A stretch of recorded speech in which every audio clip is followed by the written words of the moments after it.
Hello and welcome back to Gen Chem with Dr. J. I'm Dr. Janita Pritchett, and on this channel, we cover all things Gen Chem related. On this video, I'll be covering electron configurations related to ions. Remember, ions are those things with positive and negative charges. So we're going to learn how the electron configurations and orbital diagrams are impacted. Let's get started. So if you recall in previous videos, we talked about how things that are found in the same group have very similar properties. And what we now know is the why behind that is because if we look at the electron configurations, they all look pretty similar, right? With the exception of the number changing, the overall appearance of them look almost identical. And so it's because of that that they have these similar valence shell configurations that are found there, that you have elements found in the same column having the same properties. And so that is the why. The why that we're seeing this is because of this very similar configuration found for these valence electrons. And so if we look at like our noble gas configuration, we can see that in all of these, they all have closed shells, completely closed valence electrons. And so it's because of that that these elements tend to behave similarly in both chemical and physical properties. If we look at like group 1, our alkali metals, in group 1, now we have that only that first valence electron that's found in each of the sublevels that's present. And so again, each of these have that one electron that can easily be kicked out to form an ion. All right, and so when we're thinking about developing our ions, what's really happening is that the ions are creating the noble gas configuration to that which is nearest to us. The noble gases have that full valence shell, completely full, typically 8 with the exception of helium, which only has 2 because of where it's located.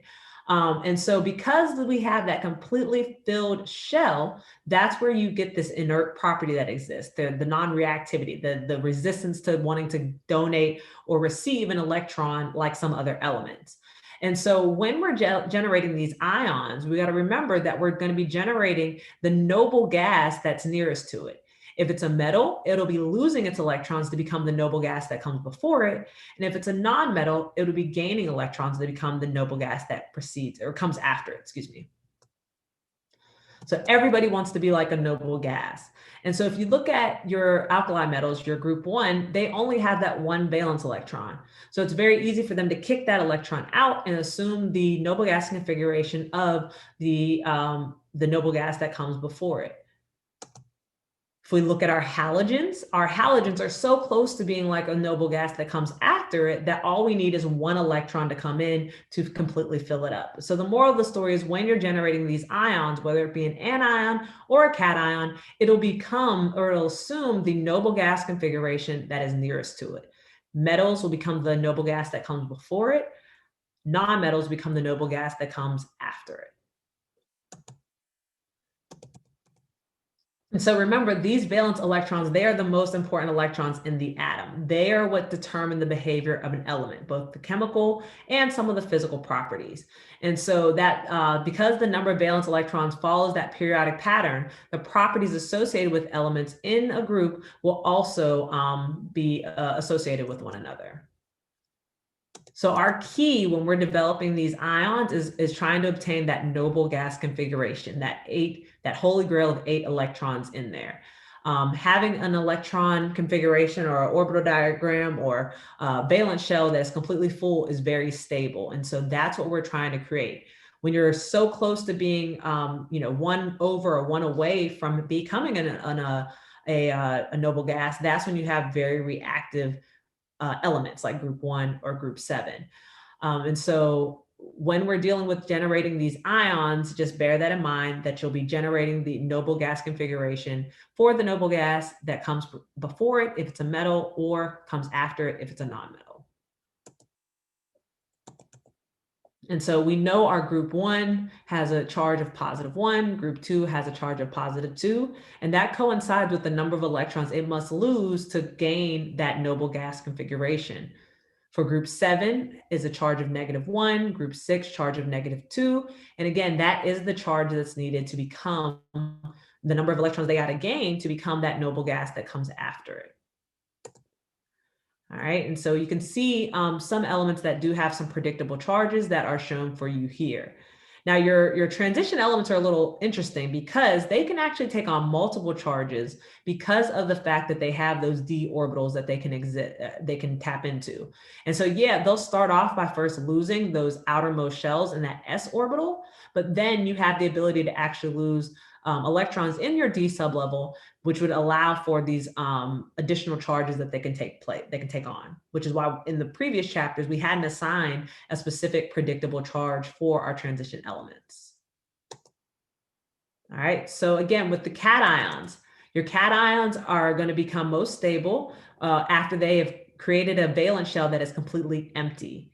And so if you take like something like aluminum, for example, well, in aluminum example, we would want to lose those electrons that are found in that 3s shell. So that 3s2, 3p1, we're going to kick those out. And so what remains is simply the noble gas configuration for the noble gas that comes before it, which is neon.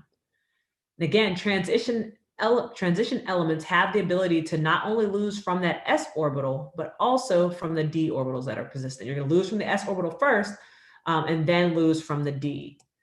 So like with aluminum, again, we would be losing our outermost shell. So we're going to lose those 3 electrons to get that +3 charge. For our transition element like iron, well, we can first lose here, which would give us our +2 charge. But then we could also lose 1 electron from your d orbital to get a +3 charge. And so that's why multiple charges can exist, because you have access to that d sublevel. Okay. Same thing with copper. Now, copper, if you look at that electron configuration, notice it looks a little different. Well, that ties into those anomalies that we saw. Copper is a D9. It ends in D9 typically. And so that promotion has occurred where we put that 1 electron into that D sublevel to make it all full. And so the copper ion would lose that 1 electron found in that s orbital to get that +1 charge. Now, unlike iron, developing that like a copper 2+ is a little bit more challenging. We would require more energy. It doesn't mean it can't happen, but to get there, we would be tapping into that d orbital. Okay. For anions, it's basically the same thing, but going the other way. We're going to be adding electrons to our valence shell. And so for like sulfur, which starts off with 3s2, 3p4 in its valence shell, we would now be adding in electrons to fill up that valence shell, that sublevel, to get up to 3p6. All right, so let's get some practice writing some electron configurations for these different ions. So we have our calcium ions. So calcium, and what I suggest is you start by writing the initial, the non-ion version, the neutral version, and then adjust accordingly. So we have 1s2, 2s2, 2p6, 3s2, 3p6, 4s2 would be the neutral. Now, if we're talking about 2+, that means we're going to be losing electrons here. And so that orbital is still there, it's present, but it's just empty now. And so what you can see that the electron configuration that it truly has is that of argon. It's taken on the electron configuration of the noble gas before it.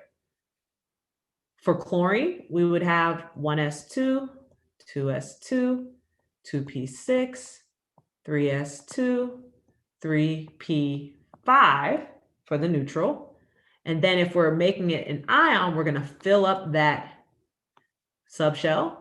And so it also has taken on the noble gas configuration of argon.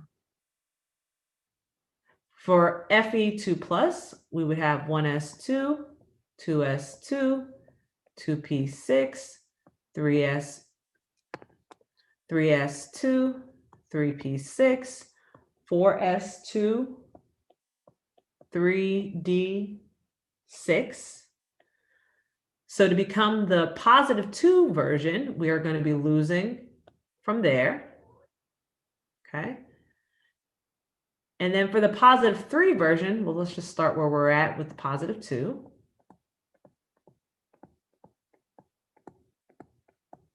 Okay, so we started at 4s2, 3d6 for the neutral. We would have lost here. And then to become positive 3, we're losing now from that one extra D electron. Okay. For N3 minus, we would have 1s2, 2s2, 2p3 is the neutral. If it's 3 minus, that means we add in 3 more electrons. So that would become 2p6, which means it's becoming like neon. And for silver plus, we would have 1s2, 2s2, 2p6, 3s2, 3p6, 4s2, 3d10, 4p6, 5s2, 4d9, but reality we would write that as 5s1, 4d10 because of that anomaly that exists. And so when we're generating the ion, we would then take away from there, and it would be now this empty shell present here. I hope this video helped you understand how to write electron configurations for ions. Make sure you guys like, comment, and subscribe, and let me know what other things you'd like to see. We'll be back with more videos. Have a great day. Talk to you guys later.